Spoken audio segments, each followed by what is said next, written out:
오늘 우리가 함께 볼 하나님의 말씀은 사무엘상 5장입니다.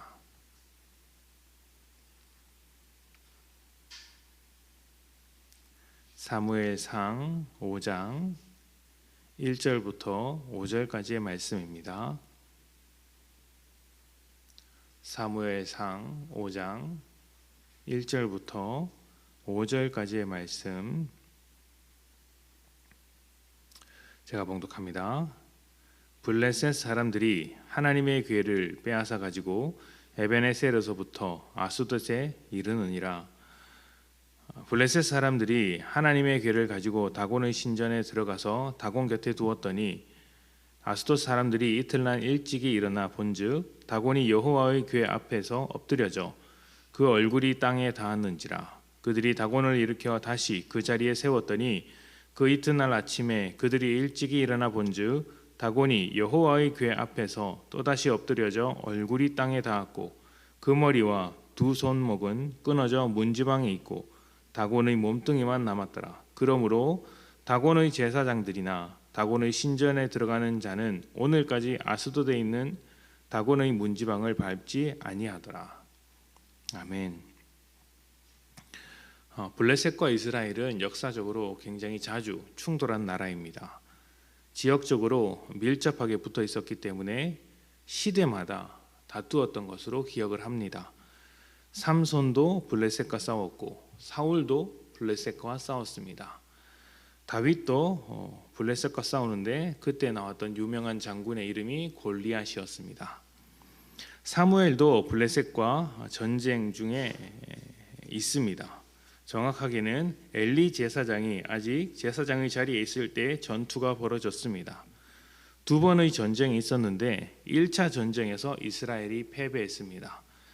그러자 이스라엘 사람들은 전쟁에서 승리할 수 있는 방법을 찾다가 하나님의 궤, 언약궤를 진영 한가운데 두면 우리가 전쟁에서 이길 수 있을 것이다 라는 결론을 내리게 됩니다.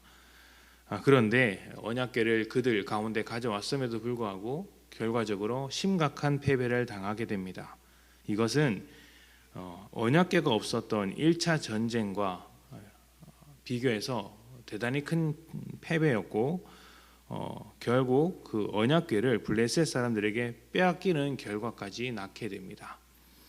오늘 말씀은 언약궤를 빼앗긴 뒤에 이 언약궤를 통해서 블레셋 가운데 일어난 일을 소개하고 있습니다. 과거의 전쟁은 이 민족과 민족을 다스리는 신들의 전쟁이라고 여겨졌기 때문에 블레셋이 이겼다는 것은 블레셋의 신 다곤이 이스라엘의 신 여호와 하나님보다 힘이 세다는 것으로 받아들여질 수 있었습니다. 그래서 언약궤를 가져간 블레셋 사람들이 그 언약궤를 다곤의 신전 안에다 넣어둡니다. 전리품이라는 것이죠. 우리가 당신 덕분에 이겼습니다. 이 전리품을 당신에게 바칩니다 라고 해서 다곤의 신전 앞에다가 언약궤를 갖다 놓는 것입니다. 그런데 놀라운 일이 벌어집니다. 사람들이 바치고 나서 그 다음날 다시 신전에 가보니 그 신상, 다곤 신상이 언약궤 앞에 엎드려져 있는 겁니다. 절을 하고 있는 것이죠. 다시 신상을 일으켜 세워서 정리를 해놓고 다음 날이 돼서 또 돌아오니 또 엎드려져 있는 것이죠. 근데 이번에는 이제 산산조각이 난 채로 손과 발목 이런 것들이 잘린 채로 이게 널브러져 있는 것입니다. 블레셋 사람들은 이 일이 언약궤 때문인 것을 깨달았습니다. 언약궤를 자기들이 가져왔고 그것을 신전에 두었기 때문에 그 언약궤의 힘으로 다곤이 이렇게 무너졌다라고 받아들이게 되었습니다. 그래서 이것을 저주로 생각해서 다시 이스라엘 땅으로 돌려보내기로 결정을 합니다. 이 사건 하나로 하나님께서 블레셋을 충분히 이길 수 있는 분이다. 다곤을 충분히 이길 수 있는 분이다. 다곤은 신은 거짓이고 하나님은 진짜다라는 것을 증명하셨습니다. 자, 그렇다면 이스라엘 백성이 전쟁에서 패배한 것은 무엇 때문이었을까요? 하나님은 블레셋을 이길 수 있고 하나님은 아무런 도움을 받지 않고서도 충분히 승리하실 수 있는 분인데 그런 하나님과 함께했던 이스라엘 백성이 패배한 것은 무엇 때문일까요? 블레셋에게 패배한 이유는 하나님께 있는 것이 아니죠. 블레셋이 강해서도 아닙니다.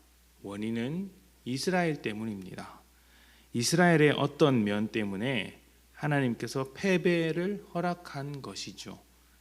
하나님과 우리의 관계에서 가장 중요한 것은 우리의 뜻대로 하나님을 움직이려는 것이 아니라 우리가 하나님의 뜻대로 움직이는 것입니다. 이것을 위해서 하나님은 우리의 인생 가운데 끊임없이 일해 주십니다. 열심히 일하십니다.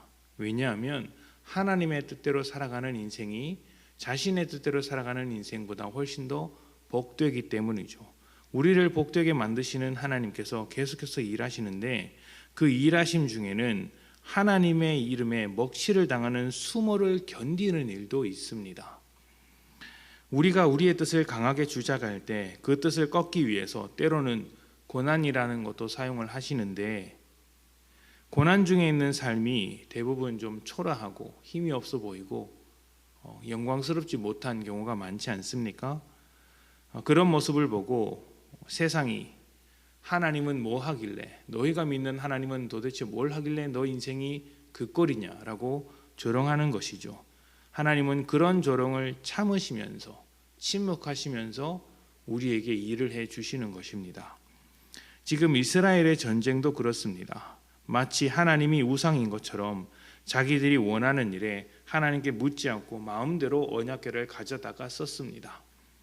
자기의 뜻을 위해 하나님을 사용한 것이죠.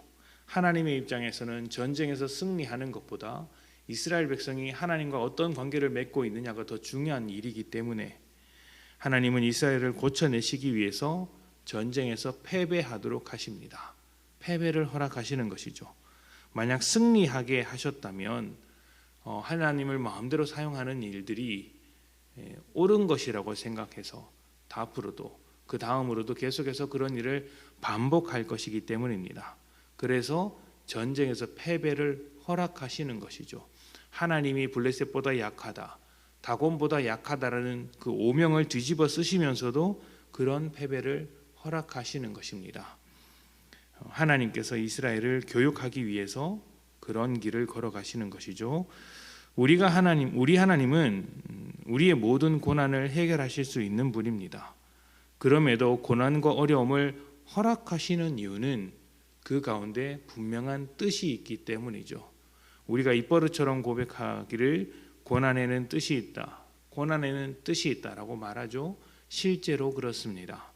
우리를 고치기 위한 뜻을 가지고 계시든 아니면 우리를 성장시키거나 더 단단하게 만들기 위한 뜻을 가지고 계시든 아니면 우리를 통해 우리 주변의 어떤 변화를 이끌어내기 위해서 어떤 뜻을 가지고 계시든 아무 이유 없이 고난이 있는 것은 아닙니다.